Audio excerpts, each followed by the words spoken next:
আপনি তো পদত্যাগ করে আব্বার কাছে চিঠি দিয়ে গেছেন, আবার তাহলে কি জন্য আইছিলেন? আসে মনে করে তোমার খালাতো ভাইয়ের সাথে গল্প করার ডিস্টার্ব করে ফেলাইছি। তা তো একটু করেছেন। সরি, আগে জানা থাকলে পরে এই ধরনের ভুল হতো না। আমি আইছিলাম চাচা আমার পদত্যাগের চিঠিখান গ্রহণ করেছে কিনা সেটা জানার জন্য। ঠিক আছে, এই ধরনের ভুল আর কোনোদিন হবি না। Sorry, extremely sorry. I am going. Okay. কথায় কথা তো মিজাজ গরম করেন কেন? হ্যাঁ, সার মানুষেরা তো হালকা মিজাজ হলে চলে। বসেন, আপনার সাথে জরুরি কথা আছে। What is this? Open your hand. হাত ছাড়ো। ওকে, বসলাম। কও কি জরুরি কথা? ওই পদত্যাগপত্র ফিরে নেওয়ার জন্য অনুরোধ করবে, তাই তো? ইট ইজ নট পসিবল, কোনোভাবেই সম্ভব না। ও ইয়েস, তুমি যদি মেসেজটা ডিলিট করে দাও তাহলে পর আমি বিবেচনা করে দেখতে পারি। আপনি যা ভাবতেছেন সেসব কথা না। আপনাকে একটা কথা জিজ্ঞেস করেছিলাম, সেটার উত্তর কিন্তু এখনো পাইনি। আপনি যে মেসেজটা পাঠাইছিলেন সেটা কি আমার জন্য ছিল কিনা সত্যি করে কন।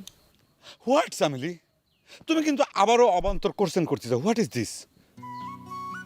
ঠিক আছে, কবেন না তো না, পরে কিন্তু আমাকে দোষ দিবার পারবেন না। আমার কিন্তু স্বামী চলে এসে। হোয়াট? কিটা তোমার স্বামী? Who is your husband? কবে তোমার বিয়ে হয়েছে? ওই যে আমার খালাতো ভাই যাক দেখছিলেন, সে নাকি আমার স্বামী। আমার আম্মার খালা নাকি গেদাকালে কোলে কোলে তার সাথে আমাকে বিয়ে দিয়ে গেছে। নো, অসম্ভব। এটা সম্পূর্ণ ইম্পসিবল। এই ধরনের কোনো বিয়ে হবেই পারে না।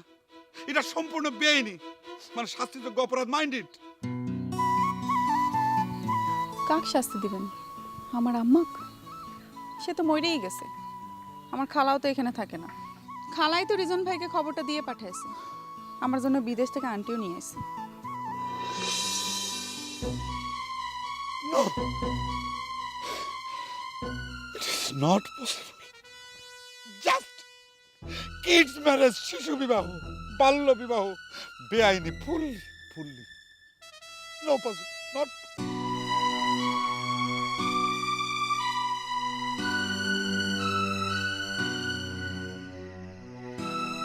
কি ব্যাপার রঞ্জু, এবারে থুম মারে বসে আছো কে? আজকেও কি সন্ডারা তোমাকে ধরার জন্য ব্যারিকেড দিয়েছে? কথা করছো না কে? কথা বাইর হচ্ছে না চাচা, বাকরুদ্ধ হয়ে গেছি। মানুষ স্ট্রোক করলে পরে অনেক সময় কথা বন্ধ হয়ে যায়। তোমার কি এই বয়সে স্ট্রোক করলো? যে ধরনের ধাক্কা খাইছি চাচা, বয়স যদি কম না হতো তাহলে পরে একদিনে স্ট্রোক, হার্টফেল সব একসাথে হয়ে যেত।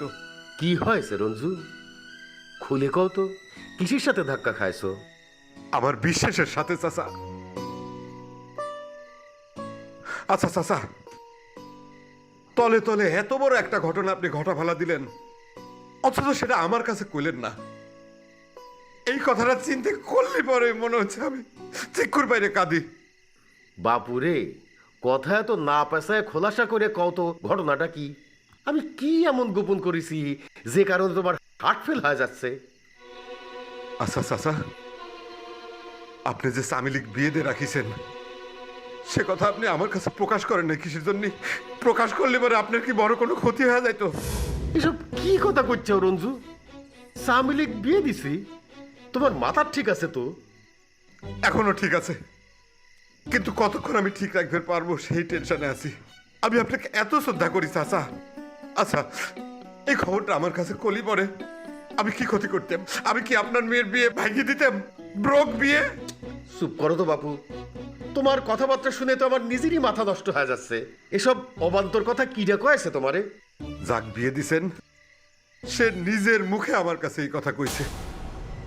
মানুষের কথা শুনে কথা কর মানুষ কিন্তু আমি না চাচা, সেটা আপনি খুব ভালো করে জানেন। সামিলি কয়েছে? ইয়েস চাচা। হা, আমার নিজের মেয়ের বিয়ের খবর আমি নিজেই তো জানি না। তা কার সাথে বিয়ে দিছি, জামাই কিডা, সেটাও কি কয়েছে? অবশ্যই কইছে চাচা। জামাইয়ের সাথে আমার প্রাথমিক পরিচয় হয়ে গেছে, ওই যে সৌদি ফেরত লেবারের সাথে। সামেলির ভাষ্য মতে গেদা কালেদা করে বিয়ে হয়ে গেছে। আপনার নামে কিন্তু আমি বাল্য বিবাহের কেস করে দেব। It is perfect, it is sure, I will case you. Okay by.